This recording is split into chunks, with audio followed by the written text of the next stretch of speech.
Hey, how's it going? Hope you're all doing great today. So, we just got the brand new NBA 2K26 patch 2.0 update, and man, there's a lot to unpack here. This one isn't just a small little bug fix type of patch. It actually touches a ton of gameplay mechanics, player animations, dribbling, shooting, even how certain defensive interactions play out. It's basically 2K telling us, okay, you guys have been loud about a few things, we heard you, and now we're tweaking the balance a bit. So let's really talk about what changed, what it means for your playstyle, and how you can actually adjust to make sure you stay ahead of the curve instead of getting caught slipping after these new changes. The first thing that really stood out in this update is how they handled shooting, especially contested shots and fading pull-ups. If you were one of those players who built your entire offensive rhythm around step backs, pull-ups, or fading threes, you're going to feel this one immediately. 2K has toned those down a bit. The window for hitting those kinds of shots is tighter now, and they've made it so timing and separation actually matter more than ever. It's no longer just about having the right badge set up and getting a half-decent contest animation. You now have to work harder for open looks. That means using screens more strategically, understanding spacing, and reading how defenders fight through picks. You can still green fades if you know your release and your ratings are solid, but they're not automatic anymore. The focus is shifting back to rewarding real skill gaps and decision-making. Then there's this whole ghost contest issue that's been annoying people for weeks. When someone's like 3 feet away, not even really putting their hand up, and suddenly you miss a wide open jumper because 2K says it's lightly contested. Yeah, that's been toned down. They've rebalanced the contest system so that defensive coverage actually reflects what's happening on screen. So if the defender isn't close enough or doesn't have their hand up, you're not going to get punished like before. That means shooting now feels more honest. It actually feels fairer. If you create space, you'll see the results. But that also means defenders have to be more intentional about contesting shots now. Just being in the area won't cut it. Now, another big change that's low-key huge for people who like to ISO or dribble a lot is what they did to the dribbling packages. 2K adjusted the normal package and replaced the behind-the-back escape. For a lot of players, especially those who've been muscle memory grinding certain combos, this might feel weird at first. But honestly, once you get used to it, it's smoother. The movements flow better, and they even added the ability to cancel standing in and out dribbles. That's actually a nice touch because it gives you more freedom in how you chain your moves together. You can bait defenders, reset, or switch directions much quicker. And the best part is those annoying accidental behind-the-back escapes when you were just trying to step back, those are way less likely to happen now.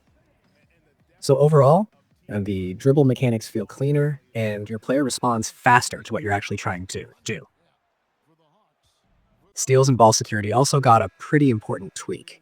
They've improved blitz steal detection, which means if someone tries to run a lazy crossover right in front of your defender, you'll have a better chance of poking the ball loose.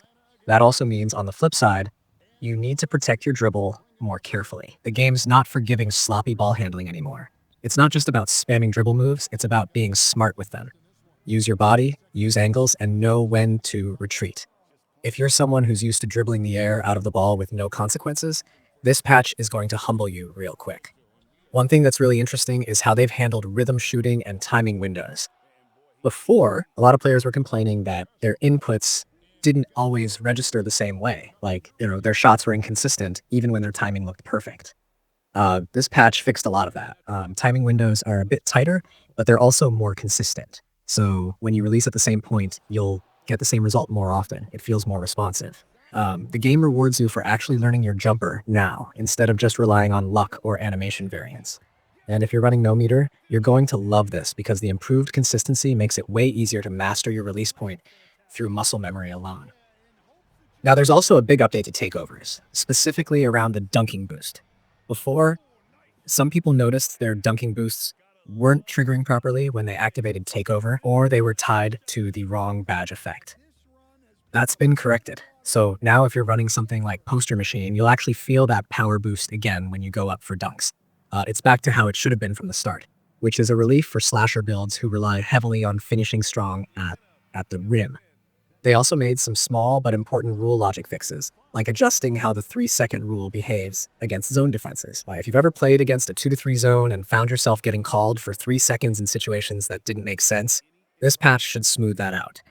It's those subtle things that might not make headlines, but definitely make the gameplay feel cleaner and less frustrating. Speaking of changes that impact competitive play, one adjustment that stood out is the stamina reset in 1v1 modes. Now, when the possession changes, stamina actually resets properly. It sounds minor, but it's a game changer for defenders who force turnovers and for offensive players who rely on quick bursts of speed after regaining the ball. It adds a new layer of strategy because every possession starts fresh. You can go all out without worrying about being drained from the last play. Online play also got a bunch of small quality of life improvements. The city feels smoother now, less lag, better stability when joining friends or sending invites. They cleaned up a lot of those random disconnects or failed matchmaking bugs that were driving people crazy. The theater mode now even shows win streaks after your games, which is a cool little addition for people who like to flex their consistency. And if you've ever been frustrated by those weird camera cuts in Rec or Pro-Am where the angle changes right when you're trying to defend a fast break, you'll be happy to know those are fixed too. Camera transitions are much cleaner, and the gameplay flow feels uninterrupted. For the more technical players, especially on PC, this patch also brings some long overdue stability and performance improvements. They added proper controller vibration support, improved memory usage, and fixed some annoying freezes that would happen mid-game or in menus. Keyboard inputs now work correctly in the Create Roster Quick Edit menu too. It's clear they're finally giving the PC version more love, and it's about time because the community there has been asking for that consistency since launch. Now let's talk about how all these changes actually affect the meta and how people play. The biggest thing to understand is that this patch is really pushing players toward smarter, more deliberate basketball. It's less about spamming the same animations or exploiting certain mechanics, and more about reading the floor, reacting to your opponent, and executing cleanly.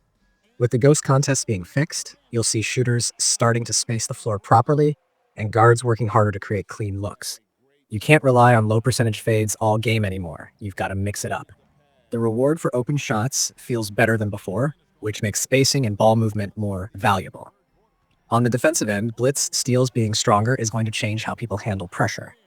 You're going to see more teams running traps or high pressure defenses because now it actually pays off. Passing and decision making are going to matter more. If you panic dribble or throw a lazy pass, expect turnovers. It's going to make Pro-Am and Rec games a bit more strategic and intense. Speaking of Pro-Am and Rec, those modes really benefit from the cleaner camera cuts and improved body-up animations. There's a noticeable difference in how contact feels on drives and defense. It's more physical, but also smoother. You can bump a ball handler without feeling like your player's stuck in mud. Combined with the blitz improvements, it creates a more balanced offensive-defensive flow. You can't just speed boost your way through traffic anymore. You've got to work for your angles. One thing I really like is that alley-oops have been tuned differently depending on the game mode.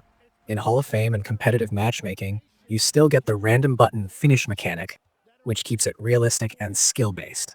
But in casual queues, they simplified it to one button. That's such a great move because it makes alley-oops more accessible without taking away the challenge for serious players. It's one of those rare tweaks that manages to make both casual and comp players happy. Another subtle thing to notice is how the patch affects rhythm and tempo in multiplayer games.